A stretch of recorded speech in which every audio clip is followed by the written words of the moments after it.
ससुर के नाती धान काटे के बता यार काट तारो तारा अखिया में लमका डंटा गुल बा देखो तोरा की पा के पा लगा देले बानी हमारा अखिया में तो लमका डंटा गुल बा आ तहरा अखिया में लमका भांटा गुल बा खाए के बेरी छिपा उलाट उलाट के खातड़े आ काम करे के बेरी खेसारी ला लिया दावत में काले के मैं पलहारी लागल बाटे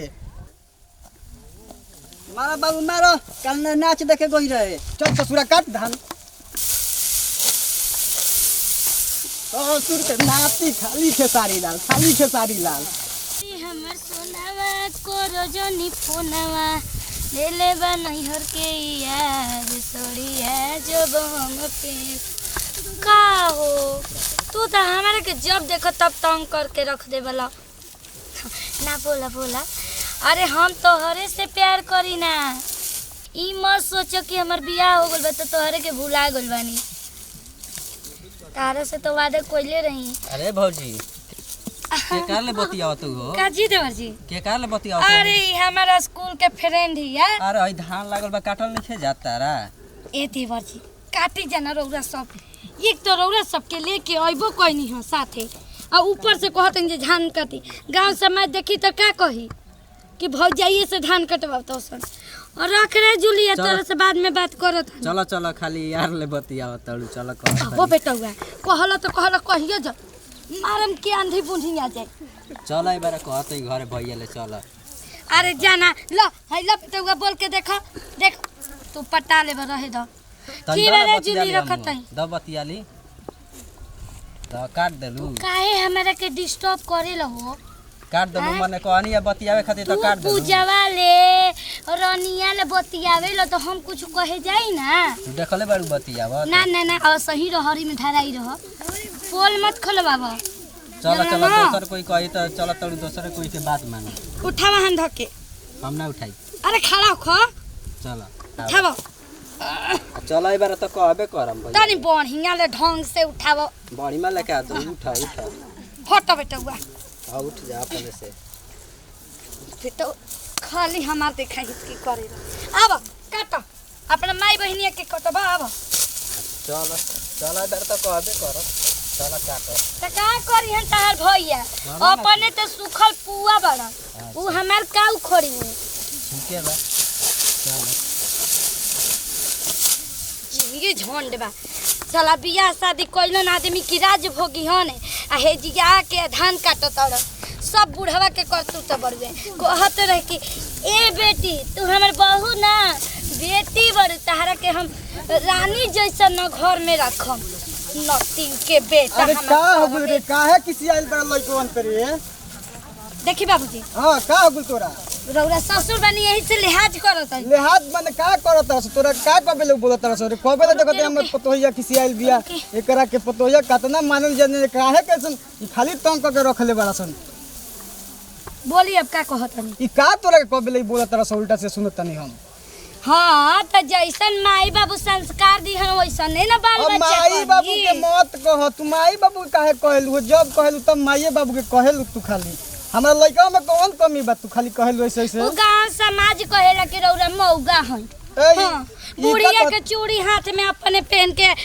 साया पहन के घर में बैठल अरे ऐसे मत कह रे पगली वो हमरा लइका के हमरा कैसे काहे कहत रे देखी बाबूजी ढेर मत बोली जन्नी नु हम ढेर बोलत हैं तारा के एड़ी के लहर के पार पे एगो चढ़ ना, गइल ऐसे तो बुला मत देन का हो बेटा का हो गइल जान तड़वो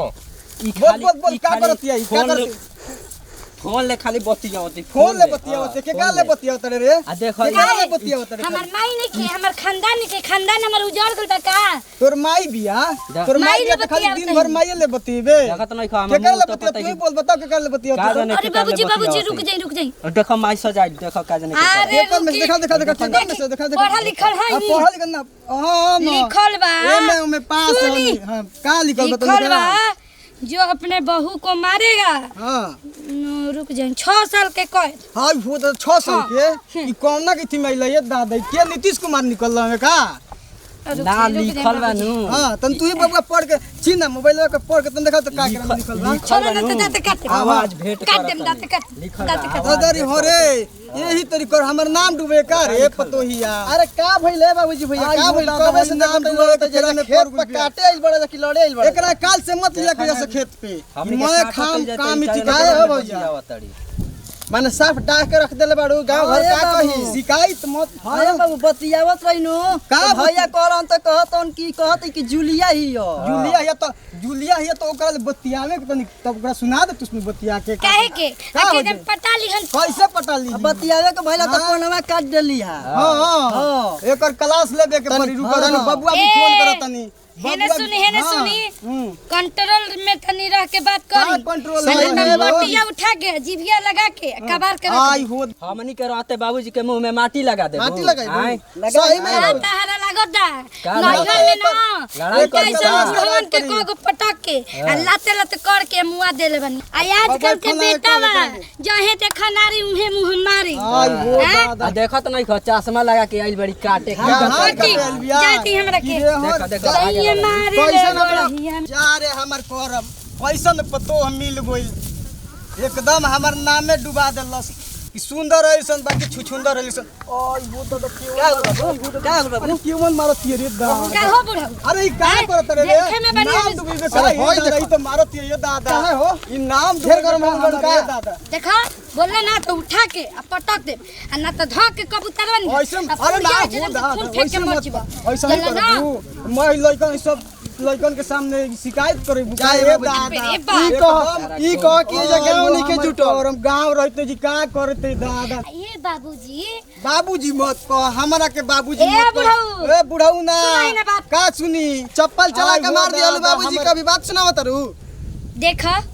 अगर इज्जत चाहत होला इज्जत ना चाहता नहीं इज्जत ना बुचिया तू अपन मरद बोला के आ तू अपन जोन करे के बकल आई छोड़ा ई कई छोड़ा मर जे जान ले रे दादा एक काल बोला काल बाबूजी ई ढेर होता अब हमरा बर्दाश्त ना हो एगो सोच लियो काल बोला अंगूरी नीचे क के बात करत कैसे नीचे कर जा दे रे बबुआ छोड़ दे एकरा बस के बात एकरा मरद बोला के एकरा के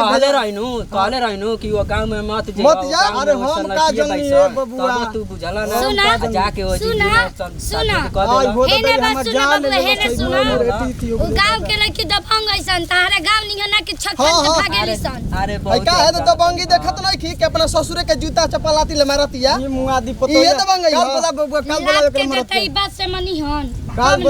काल बोला एकरा मरद के एकरा काल का कदे बोल जा का करी हम का करी हां तू अपन अलग बनावो खा हमरा बस के बात मोचिया जवन चला दवन रंग के करिया ले आई हो छील देम ना कि दरिया मोचियो ऐठे जुगना रह आवे द कुल नाक में पानी कर देले बिया बाप रे बाप देखो कुल नाक में पानी कर देले बिया आ हई हाड़ी निहन पेट लेके आ थरिया खातो रह ये तहन हमर मुंह पेट की माई देखत अवतरी ये बना दादा ए बबुआ के बोला के तोरा के बालगा करा देम जा आ तू अपन बनैयो से खइयो से दू आदमी के हमर खाइल देखतिया हम दोसर पतो उतार लेम अब हमरा बस के बात लाजो नहीं खेला सुनी हई तीनों और बेटवा न रणुए रहियन जा बियाह ना होई रड़वे एकर बियाह कटरीना को फिल करा दे अरे देख हम कोनो नेटा ही देखो तो पटाई अनुराग मौका भाई, जब। तारा ले बढ़िया आई देख लियो नमस्ते प्रणाम, हम बानी अंजू सरगम और वीडियो बना के संदेश ये रहला। अक्सर ऐसा गांव समाज में बहेंगा बहू हो जाली तो रउरा सबकी वीडियो के माध्यम से देखनी जा कि इतना मतलब ससुर पे अत्याचार ना करे के चाहिए, लिहाज करे के चाहिए। कैसे कि सास ससुर के ससुराल में इज्जत होला, इज्जत के नीलाम ना करे के चाहिए। हम एगो वीडियो बनैनी है कि कुंवार में का कोई नहीं जा सब छोड़ी जा, अब यह शादी भर इज्जत व्यवहार से रही जा, सास ससुर के कदर करी जा। और वीडियो अच्छा लगे तो दिल से लाइक करी, शेयर करी, कमेंट करी और यही सब के साथ दी विदाई। अगले वीडियो में फिर से मिल जाए। और हाँ, हमार आपन चैनल बा कॉमेडी जिला टॉप, तो एक के जे भी सब्सक्राइब नहीं के सब्सक्राइब करी। तो हमनी के सब कोई मिल के का कहली कॉमेडी जिला टॉप।